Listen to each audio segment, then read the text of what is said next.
예, 하나님의 말씀 창세기 15장 7절부터 제가 봉독을 해드리겠습니다. 하나님의 말씀 창세기 15장 7절 말씀부터 제가 봉독을 해드리겠습니다.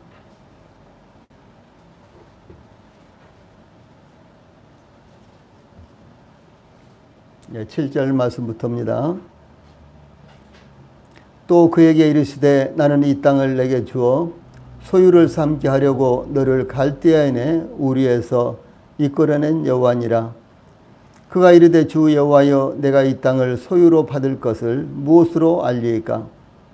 여호와께서 그에게 이르시되 나를 위하여 3년 된 암소와 3년 된 암염소와 이 3년 된 순양과 산비둘기와 집비둘기 새끼를 가져올지니라.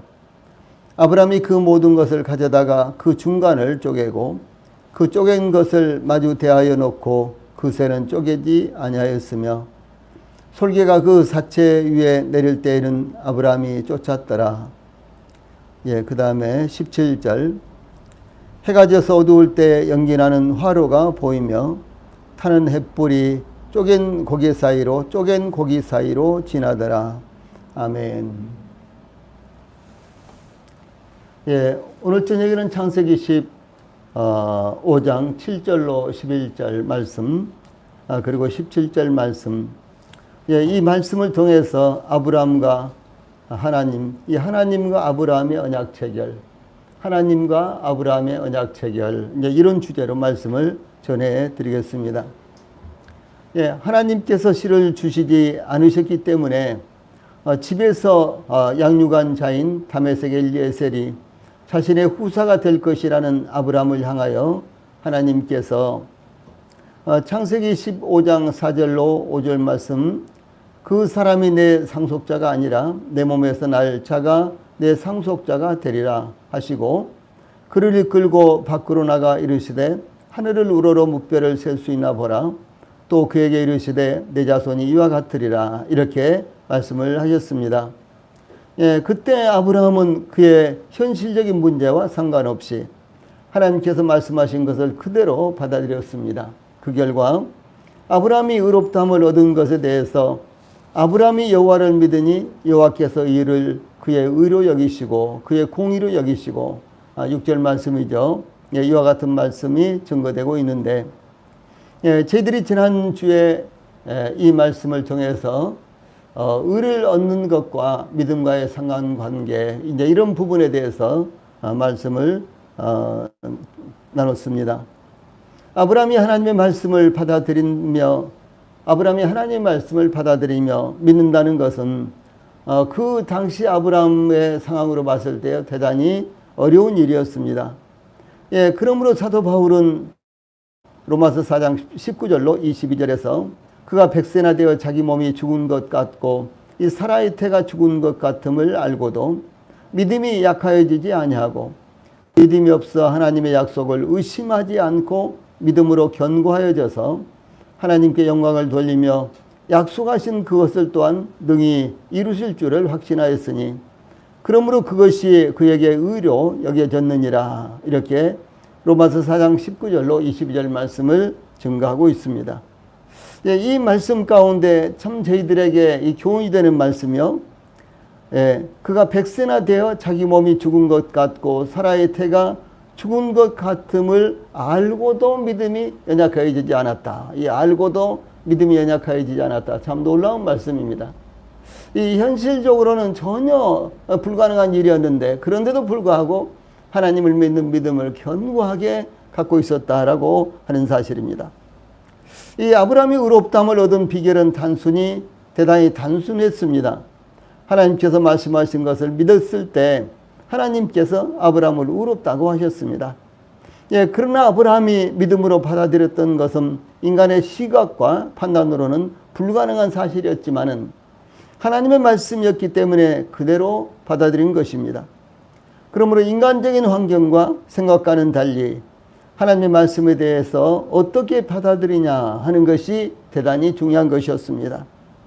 이제 아브라함의 믿음을 의롭다고 하신 하나님께서 아브라함과 언약을 체결하신 말씀을 이제 상고하게 되었습니다. 먼저 7절 말씀은 나는 이 땅을 내게 주어 소유를 삼게 하려고 너를 갈대아인의 우리에서 이끌어낸 여호와니라. 이렇게 말씀하시므로요, 이 언약을 체결하게 된 배경이 나타나고 있습니다. 이 하나님께서 아브라함과 언약을 체결하시면서 아브라함에게 언약을 베푸신 하나님에 대해 소개하셨습니다. 이 아브라함과 언약을 체결하신 분이 하나님이실지라도 그 하나님에 대해 알지 못한 채 언약을 체결한다면 그 언약은 정당한 것으로 볼 수 없을 것이기 때문입니다. 아브라함의 언약을 체결한 이 하나님은 어떤 분이시라는 것인가요? 이 갈대아 우리에서 아브라함에게 나타나 너는 너의 고향과 친척과 아버지의 집을 떠나 내가 내게 보여줄 땅으로 가라. 창세기 12장 1절에 이렇게 말씀하시므로 아브라함을 갈대아 우리에서 이끌어내신 하나님이십니다. 또한 하나님은 가나안 땅을 아브라함에게 주시려고 그 멀고 먼 거리에 있는 가나안 땅으로 아브라함을 인도하신 분이셨습니다.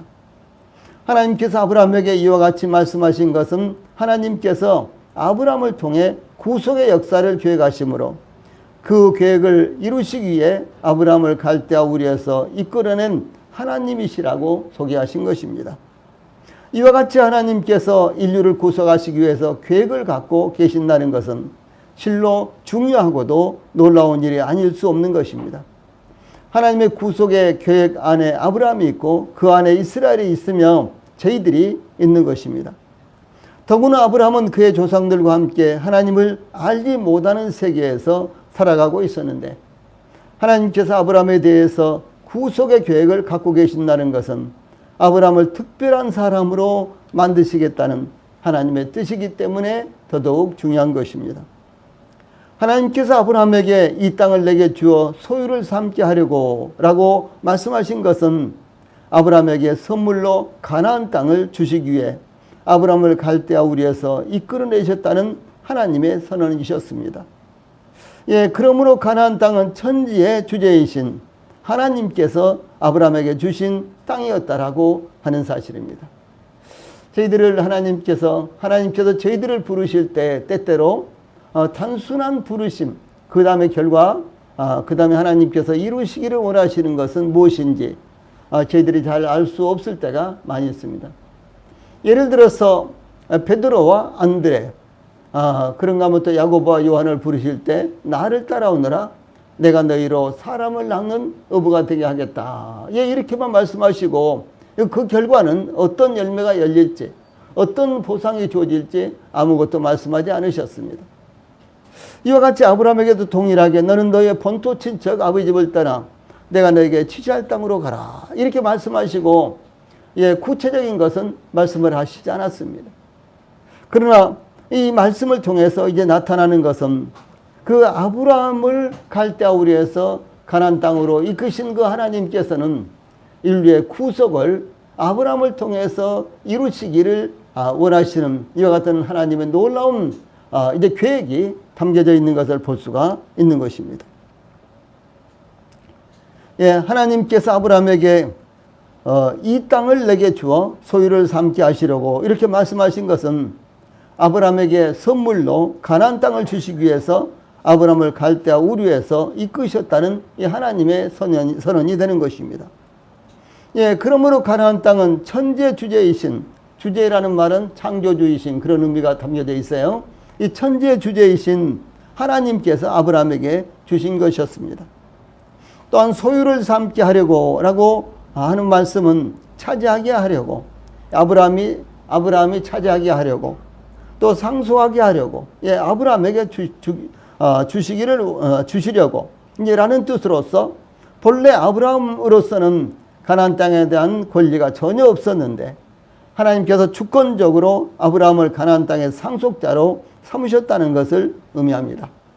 이와 같이 하나님께서는 아브라함에게 나는 이 땅을 내게 주어 소유를 삼게 하려고 너를 갈대아인의 우리에서 이끌어낸 여호와이니라 이렇게 7절에 말씀하시므로 이 분명한 목적과 계획을 갖고 아브라함을 그의 고향과 친척과 아버지의 집으로부터 즉 갈대아우로부터 불러내셨다는 것을 의미합니다. 이와 같이 하나님께서는 목적 없이 하시는 일도 계획이 없이 하시는 일도 있을 수 없으십니다. 천지간의 모든 일들이 하나님께서 계획하신 대로 분명한 목적 아래서 이루어지고 있는 것입니다. 대부분의 사람들이 목적이 없이 살고 있죠. 왜냐하면 어디에서 와서 어디로 가는지를 알지 못하기 때문에 인생의 목적을 가질 수가 없는 것입니다. 그러나 우리 인생을 지으신 하나님께서는 모든 계획을 갖고 계신다. 이것이 얼마나 놀라운 것입니까? 주 예수님께서 마리아의 몸에 잉태되셨을 때 하나님의 천사를 통해 아들을 낳으리니 이름을 예수라 하라. 이는 그가 자기 백성을 저희 죄에서 구원할 자이심이라. 이렇게 말씀하셨고, 마태복음 20장 28절에서는 주 예수님께서도 친히 인자가 온 것은 섬김을 받으려 함이 아니라 도리어 섬기려 하고 자기 목숨을 많은 사람의 대속물로 주려 함이니라. 이렇게 증거하셨습니다. 그러므로 십자가에 못 박혀 죽음을 당하실 때 요한복음 19장 30절에 다 이루었다. 즉 하나님께서 그 아들을 세상에 보내신 목적을 하나님의 계획대로 다 성취하셨다고 선언을 하신 것입니다. 그러므로 주 예수님께서 사도 베드로와 안드레를 부르실 때 조금 전에 말씀드린 대로 나를 따라오라, 나를 따라오너라, 내가 너희를 사람을 낚는 어부가 되게 하리라. 이렇게 말씀하셨고, 또 사도 바울이 다메섹 도상에서 빛 가운데 나타나신 예수님을 만나 눈을 떴으며 아무것도 보지 못하고 사람의 손에 이끌려 다메섹으로 들어갔을 때 주께서 환상 중에 다메섹의 제자 아나니에게 사도행전 9장 11절에 보면은 일어나 집가라 하는 거리로 가서 유다의 집에서 다섯 사람 사울이라 하는 사람을 찾으라. 그가 기도하는 중이니라. 이렇게 말씀을 하셨습니다. 그때 아나니아는 주여 이 사람에 대하여 내가 여러 사람에게 듣사온 즉 그가 예루살렘에서 주의 성도들에게 적지 않은 해를 끼쳤다 하더니 여기서도 주의 이름을 부르는 모든 사람을 결박할 권한을 대제사장들에게서 받았나이다. 사도행전 9장 13절 14절에 이렇게 대답을 합니다. 그때 바로 그 다음 절 15절에서 가라, 이 사람은 내 이름을 이방인과 임금들과 이스라엘 자손들 앞에 전하기 위하여 택한 나의 그릇이라. 이렇게 하나님께서 말씀을 하셨습니다. 몇몇 사례를 제가 이렇게 말씀을 드린 것과 마찬가지로 하나님께서는 어떤 사람을 부르시면은요, 틀림없이 하나님께서 어떤 계획을 가지고 부르신다라고 하는 사실입니다. 이와 같이 하나님께서 우리를 하나님의 자녀로 부르신 것도 분명한 목적과 계획을 갖고 계신다는 것을 의미합니다. 그러므로 우리 성도들이 우리를 향한 하나님의 뜻과 목적이 무엇인지 하나님께서 나를 이 세상에 태어나게 하시고 또 나를 구원하신 하나님의 계획이 무엇인지 분별하여 하나님께 순종함으로 하나님을 영광스럽게 해드려야 할 것입니다. 다음에 8절로 11절 말씀을 통해서 이 계약 체결을 위한 제물이 나타나고 있습니다. 이 언약을 체결하기 위한 제물이 소개되고 있습니다. 하나님께서 아브라함에게 나는 이 땅을 내게 주어 소유를 삼게 하려고 너를 갈대아인의 우리에서 이끌어낸 여호와니라. 이렇게 말씀하시자 아브라함이 하나님께 주 여호와여 내가 이 땅을 소유로 받을 것을 무엇으로 알리까? 8절에 이렇게 하나님께 되물었습니다. 아브라함이 하나님께 주 여호와여 내가 이 땅을 소유로 받을 것을 무엇으로 알리까? 라고 질문한 것은 하나님께서 아브라함에게 말씀하신 것을 의심했기 때문에 증표를 보여주실 것을 말씀드린 것이 아니라 하나님의 약속을 확신 있게 받기 위한 믿음의 행동이었다라고 하는 사실입니다. 사사기 6장 16절에 보면 하나님께서 기드온에게 내가 반드시 너와 함께 하리니 내가 미디안 사람 치기를 한 사람을 치듯 하리라. 이렇게 미디안을 부르실 때 하나님께서 이 기드온을 부르실 때 하나님께서 기드온에게 이렇게 말씀하십니다. 그때 기드온은 사사기 6장 17절로 18절 전반부에 보면은 만일 내가 주께 은혜를 얻어 싸우면 나와 말씀하신 이가 주 되시는 표징을 내게 보이소서. 나와 말씀하신 당신이 여호와 하나님이신 것을 나에게 증표를 통해서 보여주십시오. 이런 말이에요. 예. 내가 예물을 가지고 다시 주께로 와서 그것을 주 앞에 드리기까지 이곳을 떠나지 마시기를 원하나이다. 이렇게 말씀을 드렸을 때 하나님께서 기드온에게 사사기 6장 18절 후반절에 보면은 내가 너의 돌아오기까지 머무리리라. 이렇게 대답을 하십니다. 히스기야 경우 살펴보면요. 히스기야가 병들어 죽게 되었을 때 낯을 벽으로 향하고 심히 통곡하며 기도할 때 하나님께서 선지자 이사야를 통해서 열왕기하 20장 5절로 6절에 그 말씀이 기록되어 있는데 내가 내 기도를 들었고 내 눈물을 보았노라. 내가 너를 낫게 하리니 내가 3일 만에 여호와의 성전에 올라가겠고 내가 내 날을 15년을 다할 것이며 내가 너와 이 성을 아수르 왕의 손에서 구원하고 내가 나를 위하고 또 내 종 다윗을 위함으로 이 성을 보호하리라. 이렇게 말씀을 하셨습니다. 참 히스기야로서는 감히 상상도 할 수 없는 놀라운 복이었습니다. 예. 그가 병들어 죽게 되었는데 하나님 앞에 기도했을 때 하나님께서 이와 같이 너를 15년을 더 살게 하겠다. 그리고 아수르 왕의 손에서 너를 구원하겠다. 내가 이 성을 보호하겠다. 이렇게 말씀을 하신 것입니다. 그때 이제 히스기야가 하나님 앞에 말씀을 드리기를 여호와께서 나를 낫게 하시고 3일 만에 여호와의 성전에 올라가게 하실 무슨 징표가 있나이까? 이렇게 이제 되물었습니다. 예, 이와 같이 분명한 징표를 하나님 앞에 이제 믿음의 사람들은 요구하고 있는 것을 볼 수가 있습니다. 하나님의 천사 가브리엘이 갈릴리 나사렛이란 동네에 살고 있는 요셉과 약혼한 마리아에게 보내심을 받아서 누가복음 1장 28절에 보면 은혜를 받은 자여 평안할지어다 주께서 너와 함께 하시도다 라고 소식을 전했을 때 마리아는 누가복음 1장 34절에 나는 남자를 알지 못하니 어찌 이 일이 있으리까 이렇게 이제 하나님 앞에 대답을 합니다. 하나님께서 말씀하셨을 때 믿음의 사람들이 이와 같이 물었던 것은 하나님의 약속에 대한 의심 때문이 아니라 그 약속의 말씀을 구체화하고 더 확실하게 하기 위한 믿음의 행동이었다라고 하는 사실입니다. 그러므로 마치 상상으로만 이루어지는 약속이나 뜬구름과 같은 약속이 아니라 하나님의 확실한 말씀으로 굳게 잡아야 하는 이와 같은 약속이다라는 사실을 증가하고 있습니다. 이와 같이 아브라함이 하나님의 약속의 말씀에 대해서 8절에 주 여호와여 내가 이 땅을 소유로 받을 것을 무엇으로 알리리까 이렇게 말씀드렸을 때 하나님께서는 9절에 나를 위하여 하나님을 위하여 3년 된 암소와 3년 된 암염소와 3년 된 순양과 산비둘기와 집비둘기 새끼를 가져올 지니라 이렇게 대답을 하셨습니다. 나를 위하여 제물을 희생제사를 지내라 이렇게 이제 말씀을 하신 것입니다.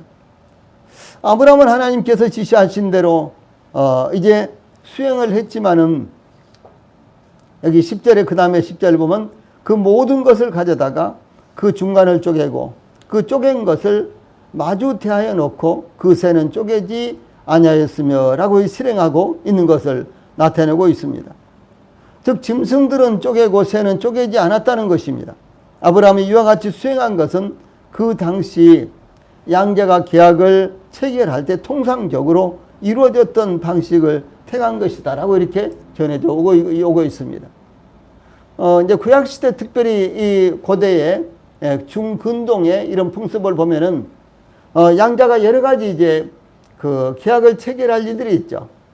그 당시에는 이제 부족 국가를 형성하고 있었기 때문에 부족 국가들이 서로 이제 뭐 불침 그러니까 우리가 이 상호 불침 조약을 체결하자 이렇게 한다든가요.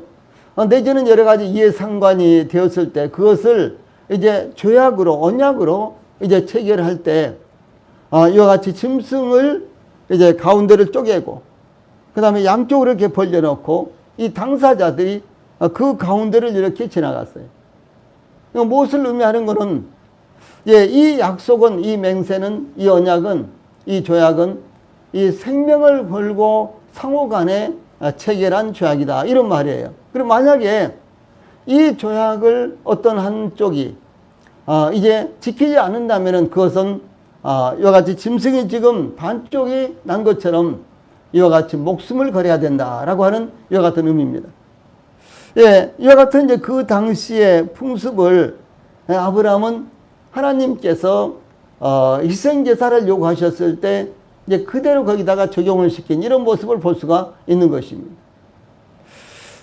그래서 이제 아브라함이 이와 같이 그 모든 것을 가져다가 중간을 쪼갰는데 그 쪼개고요. 쪼개가지고 중간을 이렇게 대해서 벌려놨어요.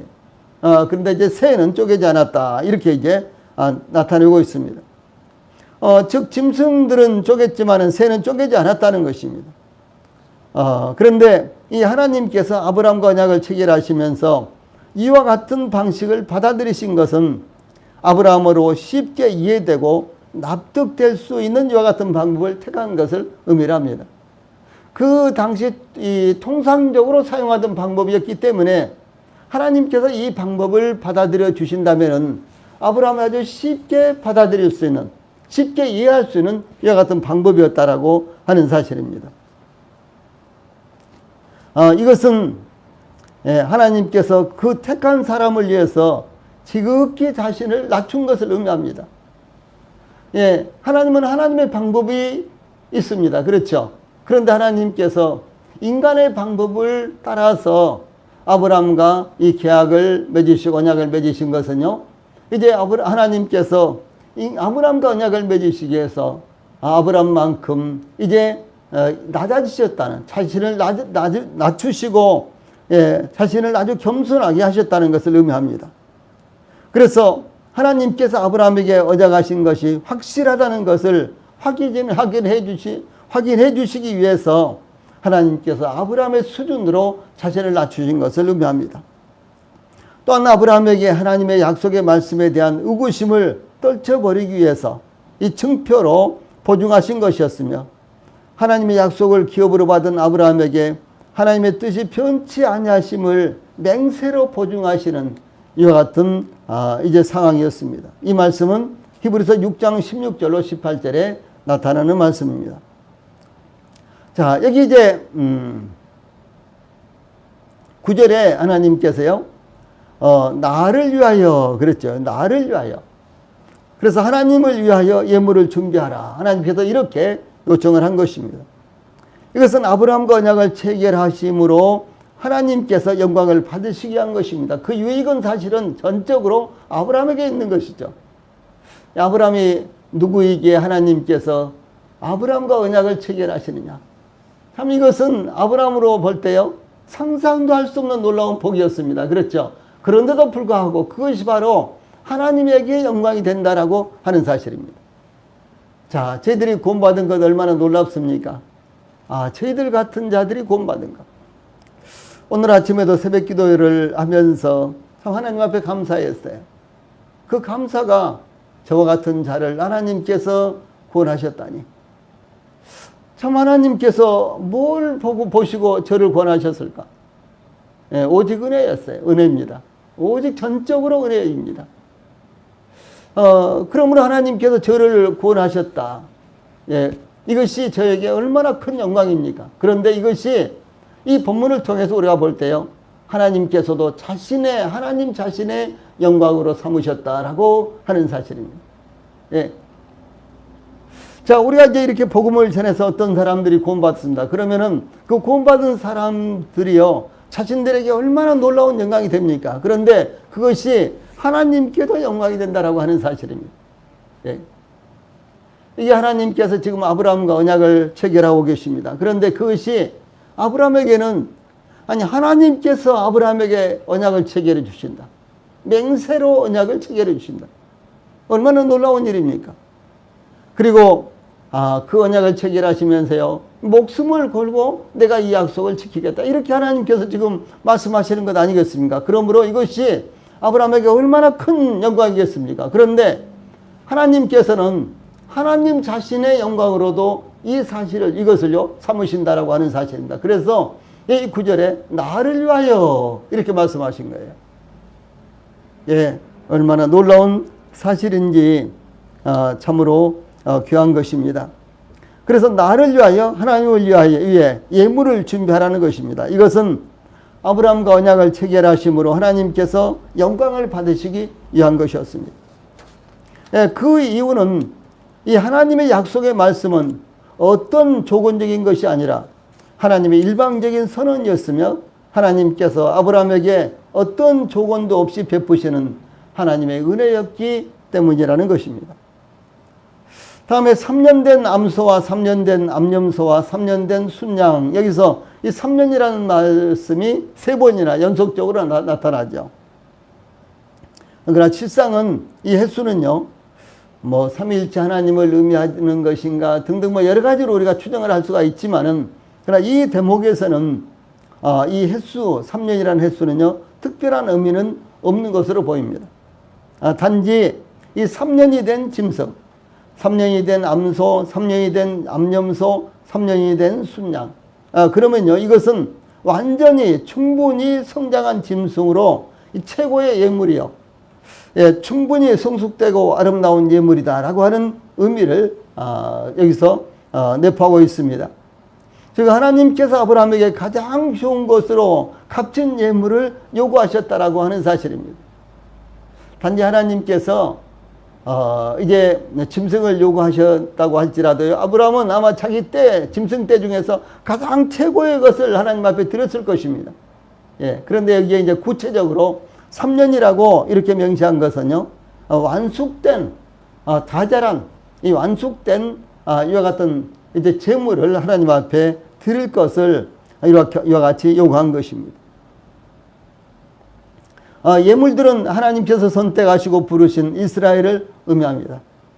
이스라엘은 세계의 모든 열방 가운데 하나님께서 선택하시고 부르신 민족입니다. 이스라엘은 외관상으로는 큰 나라도 아니었으며 백성들의 수가 많은 것도 아니었습니다. 지금도 마찬가지입니다. 그런데 이 아브라함을 선택할 때도 마찬가지였다고 하는 사실입니다. 이스라엘 백성들이 430년 동안 애굽에 내려가서 이제 야곱 시대에 내려갔죠.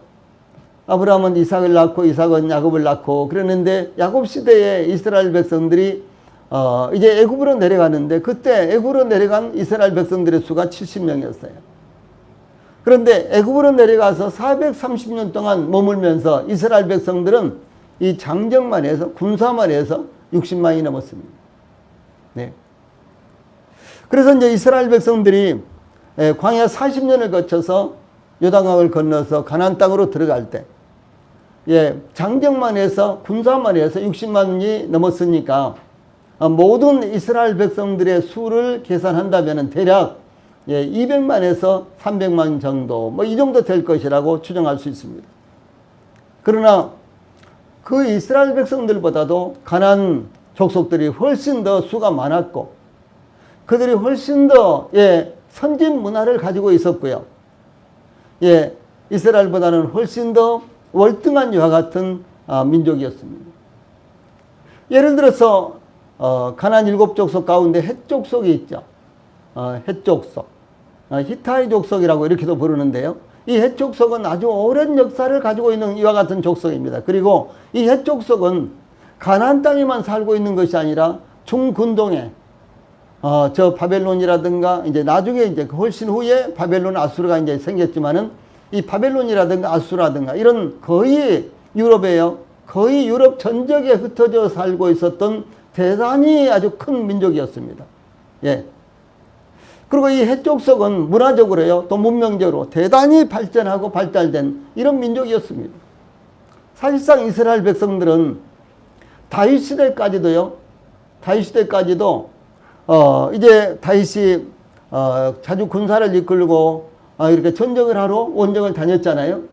근데 그때 이 다윗의 군사들에게는요 제대로 칼이 없었어요. 쇠로 된 칼이 없었습니다. 그럼 무엇을 가지고 갈까요?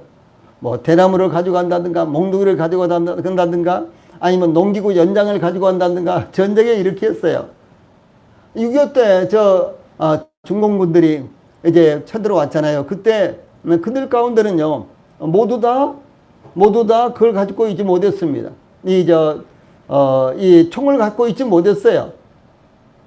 그래서 그들 가운데는 농기구를 가지고 이렇게 전쟁하러 나오기도 했고요.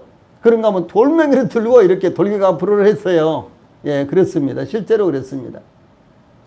예, 그러므로 이스라엘 백성들이 다윗 시대까지도 쇠로 된 칼을 무기로요 개인 소유를 하지 못했습니다.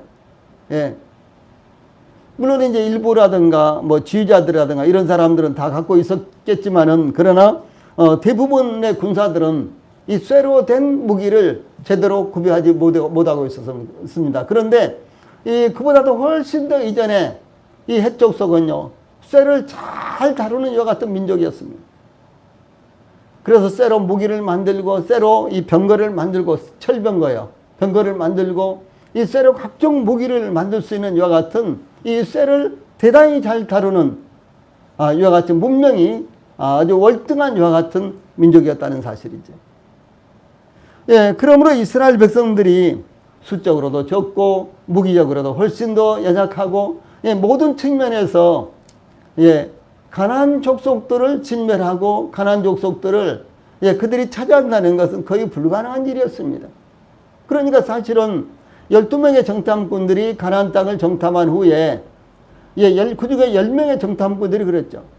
가서 보니까 그 성은 하늘을 찌를 듯하고 예, 그 백성들 가운데는 네필은 그야말로 이 장대한 자들의 자손들이 아직도 살고 있었고 예, 이러면서요 우리는 그 땅에 들어가서 그 땅을 차지하지 못할 것입니다. 이렇게 이제 10명이 이제 그 정탐한 것을 보고를 했는데 사실은 그들의 의견이 인간적으로 봤을 때 그거 맞는 거예요. 근데 2명의 정탐꾼 여호수아와 갈렙은 뭐라 그랬습니까? 하나님께서 우리에게 허락하시면 우리가 당장 우리가 차지할 수 있습니다. 우리가 들어가서 지금 차지합시다. 이렇게 했잖아요. 하나님께서 주시면 가능하다는 건 이건 믿음이었습니다. 그러나 육신적인 안목으로 평가했을 때는요 이스라엘 백성들로서는 도저히 불가능한 상황이었다는 것이죠. 참 중요한 것이었습니다. 그래서 이스라엘은 세계 열방 가운데서 하나님께서 선택하시고 부르신 민족입니다. 그러나 외관상으로 볼 때 예, 큰 나라도 아니었으며 백성들의 수가 많은 것도 아니었습니다. 그러나 하나님께서 특별히 이스라엘을 선택하시고 부르셨습니다. 하나님께서는 이스라엘을 천하에서 가장 귀한 하나님의 백성으로 삼으셨습니다.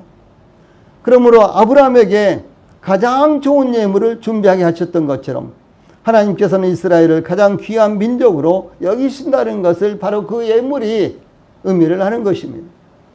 예, 가장 좋은 예물을 준비해서 나를 위해서 바쳐라 이렇게 말씀하신 거잖아요.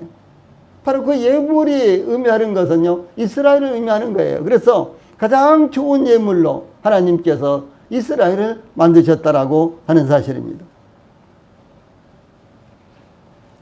아브라함은 하나님께서 요구하신 예물을 준비하고 그 짐승들을 그 중간을 쪼개고 그 쪼갠 것을 마주 대하여 놓았다. 이게 10절에 이렇게 기록하고 있습니다. 아브라함이 그 예물의 중간을 쪼개고 그 쪼갠 것을 서로 마주 대하게 놓았다는 것은 완전한 희생이 이루어진 것을 의미하는 것입니다. 즉 언약은 피로써 체결되는데 죽음으로 지켜진다는 것을 이렇게 표현을 한 것입니다. 또한 산비둘기와 지피둘기 새끼는 쪼개지 않았는데 새라는 예물이 둘로 쪼갤 만큼 크지 않았기 때문이며 이 통째로 마주대에서 진열을 했습니다. 후에 시내산 율법에서도 비둘기가 제물일 경우 쪼개지 않도록 규정됐습니다. 레위기서 1장 17절에 보면 또 그 날개 자리에서 그 몸을 찢되 아주 찢지 말고 제사장이 그것을 제단 위에 불 위에 있는 나무 위에서 불살라 번제를 드릴지니 이는 화제라 여호와께 향기로운 냄새니라. 이 특히 비둘기를 쪼개지 않은 것은 결코 나뉠 수 없는 성령을 상징하기 때문일 것으로 추정할 수 있습니다. 다음에 11절에 보면 솔개가 그 사체 위에 내릴 때에는 아브라함이 쫓았더라 이런 말씀이 나오죠. 즉 솔개가 아브라함이 준비한 예물을 쪼아먹기 위해서 예물 위에 배회했는데 아브라함이 그 솔개를 쫓았습니다. 아브라함이 준비한 예물은 하나님께서 부르시고 하나님께 드려진 이스라엘을 의미합니다. 또한 솔개는 이스라엘을 괴롭히고 압제하는 이방 민족을 의미합니다. 특히 그 다음에 나오는 문맥에 따라서요, 여기 설계는 애굽을 의미한다. 이렇게 볼 수가 있습니다. 13절로 16절 말씀을 보면은 애굽을 의미하는 것으로 이렇게 나타나고 있습니다. 그러므로 아브라함이 설계를 쫓아낸 것은 이방 민족들, 특히 애굽의 이스라엘 자손 말살 정책에도 불구하고 이스라엘은 결코 멸망당하지 않으며 그들이 격파되지도 않을 것을 의미를 하는 것입니다. 하나님께서 애굽이 이스라엘을 말살하려고 그랬죠. 애굽이 이스라엘을 말살하려고 할 때요, 하나님께서 이스라엘을 지켜주셨어요. 아브라함의 설계를 계속해서 쫓아내듯이 하나님께서 이스라엘을 이제 지켜주셨습니다. 아들을 낳으면은 처음에는 이 고된 노동으로요 출산을 억제하려고 했습니다. 근데 그것이 되질 않았죠. 그러니까 이제는 아예 이제 아들을 낳으면 죽여라 이렇게 이제 산파들에게 명령을 했는데 산파들이 듣질 않았어요. 이제는 이제 산파들도 말을 안 들으니까 아들을 낳으면 무조건 하수에 던져서 죽여라 이렇게 이제 명령을 내립니다. 그런데 거기에 나오는 말씀이 무엇인 거는요, 이스라엘은 학대를 받을수록 더욱 창성했다 이렇게 나와 있는 것입니다. 왜? 하나님께서 지켜주시기 때문에 그런 거예요.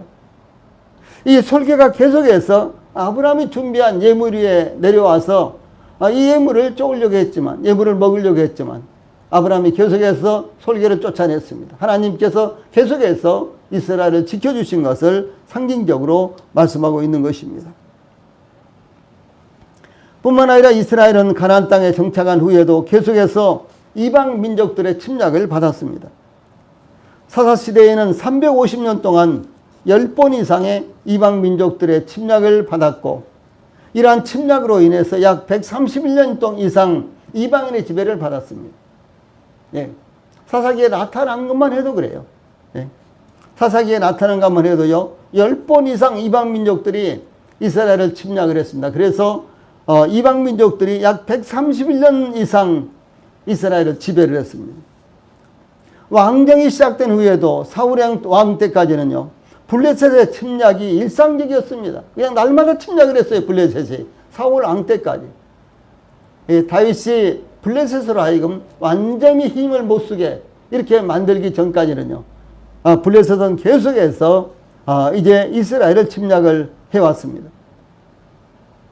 뿐만 아니라 모압과 암몬과 에돔과 아람과 애굽과 아수르와 바벨론과 이 바사의 침략을 계속해서 받았습니다. 또 그들의 지배를 당했습니다. 그러나 이스라엘은 주변 국가들로부터 침략을 받지 않는 국가가 없었지만은, 그러나 이스라엘은 보존이 됐습니다. 이렇게 많은 국가들이 계속해서 시대마다 이스라엘을 괴롭히고 이스라엘을 말살시키려고 했지만은 이스라엘은 꺼져가는 등불과 같았습니다. 그 결과 이스라엘은 꺼져가는 등불과 같았습니다. 그러나 하나님께서 그들을 보존시켜 주셨습니다. 하나님께서 이방 민족들의 세력을 쫓아내 주셨다라고 하는 사실입니다. 지금도 마찬가지입니다. 우리는 하나님의 백성들입니다. 마치 아브라함이 준비한 제단 위에 희생제물과 같은 것이 저희들입니다.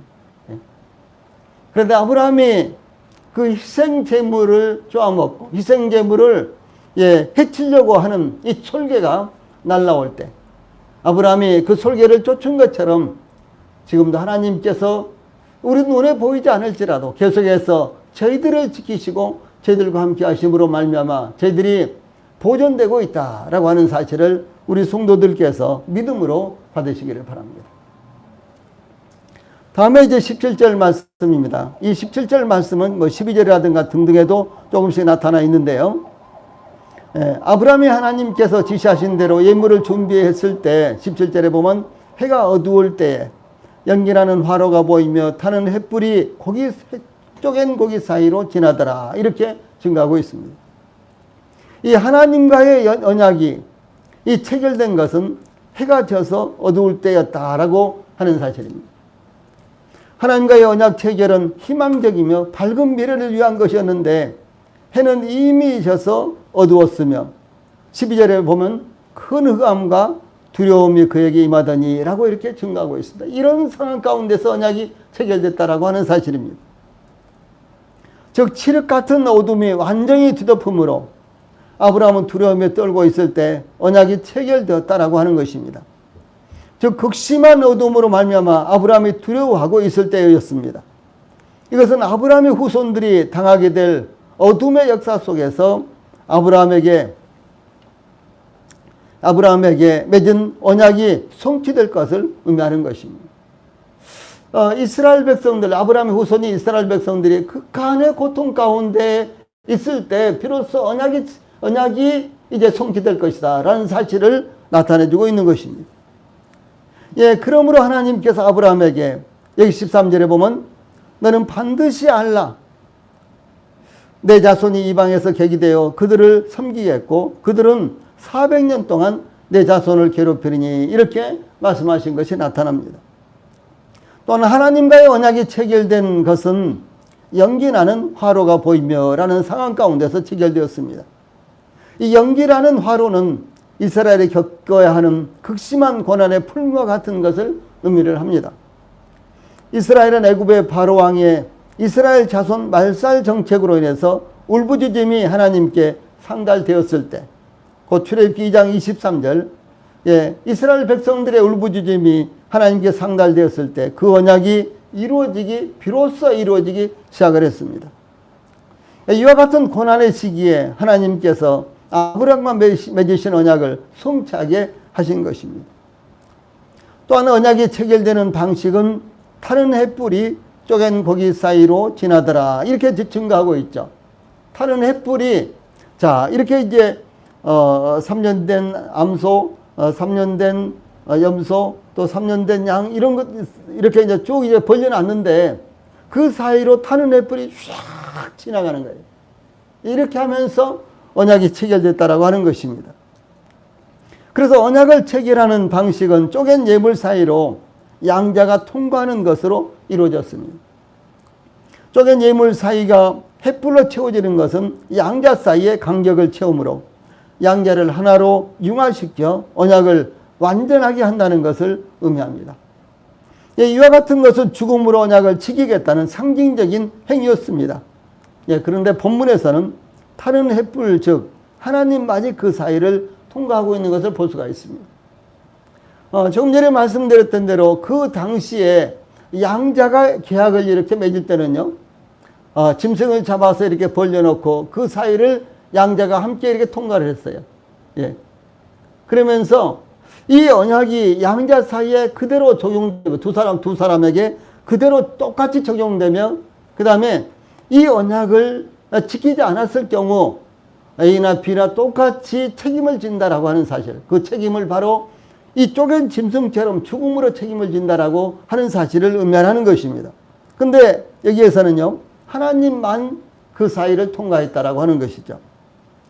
왜냐하면 이 언약은 오직 하나님에 의해서 이루어진 것이므로 하나님의 순수한 은혜의 선물이며 거기에는 인간이 역사하거나 협력하지 않았다는 것을, 또 협력하지 않는다는 것을 의미를 합니다. 이 아브라함에게 말씀하신 언약, 아브라함과 체결한 언약은 아브라함이 협력을 해서 이루어지는 것이 아니라 하나님께서 은혜로 아브라함과 언약을 체결하시고 하나님께서 은혜로 그 언약을 이루어주시는 것을 의미를 하는 것입니다. 오직 하나님 한 분만이 언약의 주체이시며 실행자이시며 완성자이시다라고 하는 뜻입니다. 인간은 단순히 하나님 앞에서 수락자일 뿐임을 의미하는 것입니다. 복음은 완성됐죠. 그런데 우리가 복음을 마음으로 받아들이기만 하면 구원을 받잖아요. 우리는 수락자예요. 그렇군요 하나님, 그렇군요 아멘 하고 받아들이는 수락자입니다. 우리가 그 복음을 이루는 것이 아니에요. 그렇죠? 우리가 그 복음을 위해서 무엇인가를 기하는 것이 아닙니다. 우리는 단순히 받아들이는 것이에요. 하나님께서 완전히 완성해 놓으시고 하나님께서 이루어 놓으신 이 복음을 우리는 단순히 받아들이기만 하는 것입니다. 우리가 받아들일 때 하나님과 우리 사이에는 소위 언약이 체결되는 것이죠. 그렇죠? 약속이 체결되는 것입니다. 그 약속은 바로 예수 그리스도의 십자가의 죽음을 통해서 피로써 그 언약이 체결되는 것을 의미를 하는 것입니다. 예. 얼마나 놀라운 사실입니까?